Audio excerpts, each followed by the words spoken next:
Ladies and gentlemen, stop what you're doing right now. Put down whatever is in your hands.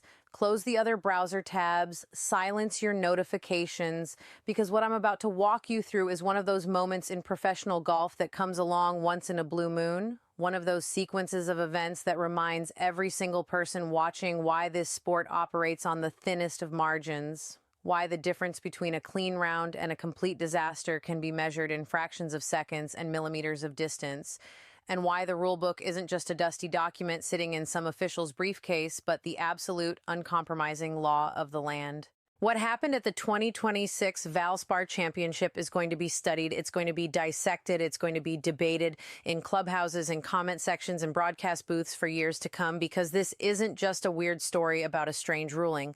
This is the perfect case study in what happens when pressure, protocol, human emotion, and the cold machinery of official judgment all collide on the same putting green at the same moment in time. And I need you to understand something fundamental before we dive into the details of this situation. This controversy touches everything that fans argue about when it comes to professional golf. It touches etiquette. It touches communication between players. It touches the authority of officials. It touches the question of how much emotional latitude a competitor should receive when they feel like the system has turned against them. And it touches the brutal reality that in a sport where every single stroke can determine your paycheck, your ranking, and your future, losing control for even 30 seconds can cost you far more than the moment itself. So let me paint the picture for you in full detail. Rasmus Nergard Peterson and Isaiah Salinda are standing on the putting green. The tournament is tight. The pressure is the kind that only professional golf can manufacture. That suffocating weight where silence becomes louder than any crowd noise, where the air itself seems to thicken around you as you stand over the ball. Every stroke in this moment is currency. Every putt is a mortgage payment on your position in the field. The margins are microscopic, and both players know it. And then something happens that almost never happens at this level of competition. Two putts are struck at nearly the same instant. Two balls begin rolling across the same putting surface, each tracking toward the hole on their respective lines. And then, improbably, the two balls make contact. A collision, mid-roll, on a PGA Tour green. Let that image settle in your mind. This isn't some weekend scramble at your local municipal course where four buddies are rushing to finish before the rain comes. This is elite professional golf. This is supposed to be choreographed to absolute perfection. Every player knows when to putt. Every caddy knows the order. The rhythm of a professional putting green is as precise as a symphony orchestra. And yet here we are watching two balls collide like bumper cars at a county fair. The fact that this even occurred tells you immediately that something went sideways in the communication, in the timing, in the unspoken understanding that governs every single moment on a professional putting surface. Something broke down, and when something breaks down at this level, the consequences cascade faster than anyone can anticipate. So right away, everybody watching knows this is unusual. The cameras catch every angle. The officials take notice immediately. The players freeze in that moment of shared confusion. And that's when the machinery of the rulebook starts grinding into motion, when the cold logic of procedure begins to assert itself over the chaos of what just happened. Now, here's where the controversy truly ignites. Here's where this strange incident transforms into a full-blown debate that has fans and analysts and former players all weighing in with strong opinions. After the officials huddled, after they reviewed the situation from every available angle, after they applied the precise language of the rules to the facts as they determined them, they reached one critical conclusion. Isaiah Salinda was the player who was away. That single determination matters enormously. It matters more than almost anything else in this entire sequence of events. Because under the rules of golf, when two balls collide on the putting green during the course of play, the player who was away, meaning the player whose ball was farther from the hole, their stroke counts. Their ball gets replaced at the position where it would have reasonably come to rest had the collision not occurred. The physics of the contact are essentially erased for that player, but the other player, the one who was closer to the hole, the one who, according to the rules, should have waited, that player is deemed to have putted out of turn, and the consequence of putting out of turn in this situation is clear and unavoidable. You have to replay the shot. Rasmus Nergaard Peterson was informed that his putt did not count. He was told that based on the official's determination, he had played when he should not have played. He was told that regardless of whatever circumstances led to the collision, regardless of what he thought he knew about the situation, the procedural reality was that he needed to reset and put again. Now, let me be absolutely clear about something important here. There was no penalty assessed for the collision itself. The rulebook does not punish players simply because their balls happened to make contact on the green. That's not a crime under the rules of golf. That's an accident of timing and physics and unfortunate circumstance. The collision itself carries no stroke penalty. But the procedural fallout, the determination of who was away, and the requirement for the out-of-turn player to replay, that has real consequences. And for Nergaard Peterson, the consequence was having to stand over a putt he had already struck, a putt he had already committed to mentally and physically, and do the entire thing over again. Do you understand what that does to a professional golfer's rhythm? Do you understand what that does to confidence? You've already read the green. You've already felt the weight of the putter in your hands. You've already made the stroke and watched the ball roll. Your brain has already processed that putt as complete, as finished, as part of the historical record of your round. And now officials are telling you that none of it mattered, that the slate is wiped clean, and you have to perform the exact same action again under the magnifying glass of scrutiny from officials, cameras, playing partners, and a gallery that is now buzzing with confusion and curiosity. That is a psychological earthquake of the highest magnitude. That is the kind of mental disruption that can derail not just a hole, but an entire round, an entire tournament, an entire week's worth of preparation and focus. But here's where this story takes its sharpest and most controversial turn. Because Rasmus Nergaard Peterson did not accept this ruling with quiet professionalism. He did not nod solemnly, take his medicine, and reset his focus. According to multiple reports from observers on the course, according to witnesses who were standing right there watching events unfold in real time, Nergaard Peterson came unglued. He argued with the officials. He confronted them not once, but repeatedly. He made his position on the ruling abundantly and vocally clear, and he did so with language that could not be ignored or excused. Explicit language, aggressive body language, visible, undeniable frustration that spilled over the boundaries of acceptable conduct on a professional putting green, all of it happening within earshot of fans, within sight of other players, within the full view of everyone watching the broadcast. His argument was straightforward, and honestly, it's the argument that makes this whole situation so maddeningly complicated for everyone trying to assign clean blame. Nergaard Peterson believed that Isaiah Salinda had given him permission to putt. He believed there was an understanding between the two players, a communication, a signal, a nod, something that indicated he was clear to proceed, even though Salinda's ball was still in play on the green. From Nergaard Peterson's perspective, he wasn't jumping the queue arrogantly. He was following what he thought was a mutual agreement between competitors. And from that perspective, can you see why being penalized would feel like an injustice?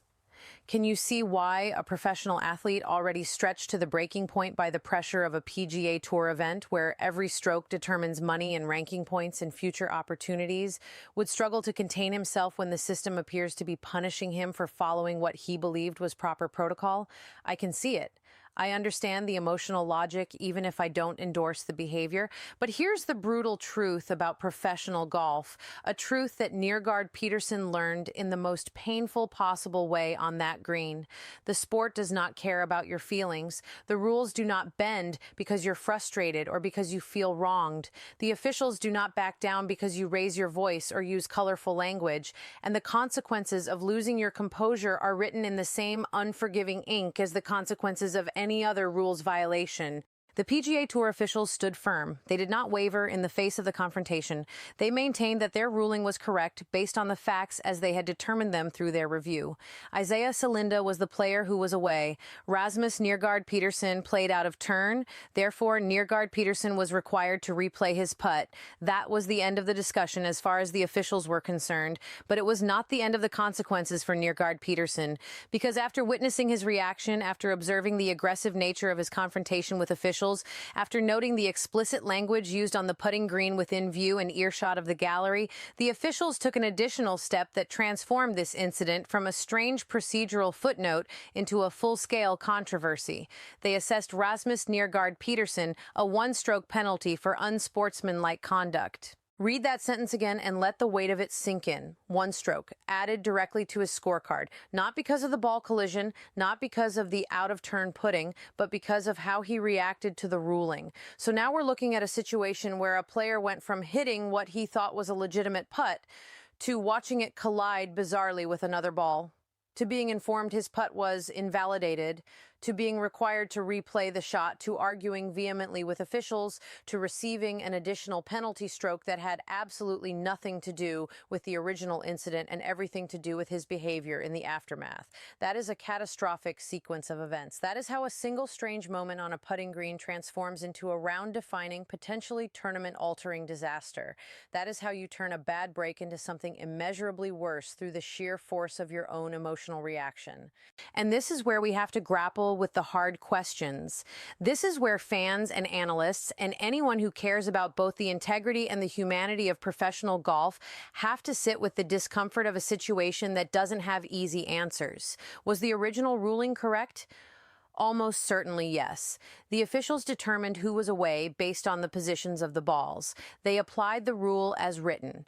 From a purely procedural standpoint, it's nearly impossible to argue with the logic. If Salinda was farther from the hole at the time both putts were struck, his stroke counts under the rules, and the other player should have waited. That's not opinion. That's the rule. That's how the game has always worked. You don't get to override centuries of protocol because you thought you had verbal permission from your playing partner. But was the additional unsportsmanlike conduct penalty necessary or appropriate given the extraordinary circumstances? That's where the conversation gets murky. That's where the human element of professional sports crashes headlong into the bureaucratic structure of rule enforcement. On one hand, golf has always prided itself on decorum, on the gentleman's code that separates it from other athletic competitions. The game is built on foundations of self-control, respect for officials, and the capacity to absorb terrible breaks without losing your composure. If you allow players to scream at rules officials, to argue aggressively on the putting green, to create public spectacles of their frustration using explicit language, you begin eroding the very foundation that makes golf distinct and special. You open doors that cannot easily be closed again. On the other hand, we have to acknowledge that this was an extraordinarily rare situation. This was not a player melting down over a routine drop or a standard penalty for a ball going out of bounds. This was a player reacting to a sequence of events that almost nobody in professional golf has ever experienced. Two balls colliding on a putting green at the highest level of competition, a determination based on who was away that invalidated his stroke, the requirement to replay a putt under enormous psychological pressure. All of it happening in the crucible of competitive stress where emotions are already at the breaking point. That doesn't excuse the behavior. Let me be clear about that. Nothing excuses cursing at officials or creating a scene that disrupts the decorum of a professional tournament. But understanding the context helps explain why the reaction was so volcanic, why a player who might normally maintain composure found himself unable to contain the frustration boiling over inside him. For Rasmus Nergård Peterson, this incident is going to linger in ways that extend far beyond the final scorecard of the Valspar Championship. These are the moments that become permanently attached to a player's reputation when people discuss temperament, when they evaluate how a professional handles adversity, when they make judgments about mental toughness and emotional resilience. They're going to reference this green. They're going to remember the argument. They're going to remember the penalty stroke. And that's the unforgiving reality of competing in the public eye. Your worst moment can become your defining moment if it's dramatic enough to capture the collective imagination. For Isaiah Salinda, the situation presents a different kind of challenge. His name is now forever linked to one of the strangest incidents of the entire tournament season, even though the ruling ultimately favored his position as the player who was away. He wasn't the one arguing with officials. He wasn't the one assessed a conduct penalty, but he'll be remembered as the other player in this collision, the other name in every headline, whether he wants that association following him or not. And for the PGA Tour itself, this becomes yet another case study in the complex challenges of officiating professional golf at the highest level. How do you manage volatile situations when emotions are running hot? How do you apply rules fairly while also recognizing the human element of competition? How do you balance the need for consistent enforcement with the understanding that extraordinary circumstances sometimes call for nuanced judgment? Let me share my honest perspective on all of this. I believe the officials probably got the underlying ruling correct. Once they determined that Celinda was the player away, they had no choice but to follow the rule as written. That's their job. They don't have the luxury of making exceptions because a situation feels unfair to one of the competitors. They don't get to ignore established procedure because a player believed he had informal permission. But the additional conduct penalty is where I find myself genuinely conflicted. On one level, I absolutely understand why it was assessed. Player behavior matters.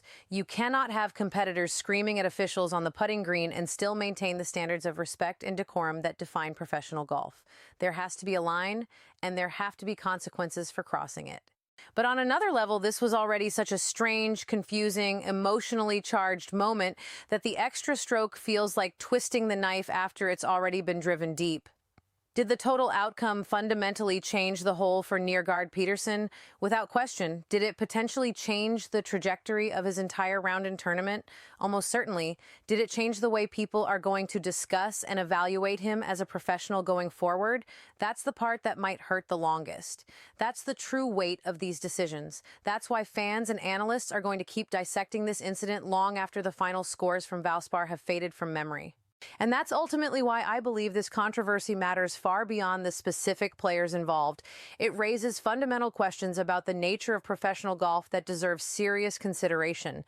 How much should informal player-to-player communication factor into determinations of fault? How rigidly should officials enforce conduct rules when the underlying situation is genuinely unprecedented? How much emotional latitude does a competitor deserve when they feel ambushed by a ruling nobody could have anticipated? These are not easy questions with clean, obvious answers, and that's precisely why this story has staying power. At this stage of the competitive season, with every tournament shaping confidence, momentum, and positioning for bigger events ahead, incidents like this stand out with particular intensity. This is the kind of moment that fans remember years later when discussing a player's mental makeup. This is the kind of moment that officials reference when training future referees on handling confrontation. This is the kind of moment that becomes a teaching tool for every aspiring professional watching at home. So here's what I want from you. Did the PGA Tour officials get this situation right? Was the original ruling correct? Was the additional conduct penalty justified given the circumstances? Or did the entire response go too far considering how bizarre and confusing the underlying incident truly was? Drop your perspective in the comments because I genuinely want to hear where you stand. This is exactly the kind of debate that separates casual golf viewers from true students of the game. The collision was weird. The ruling was strict. The reaction was explosive, the penalty was severe, and the conversation is just beginning.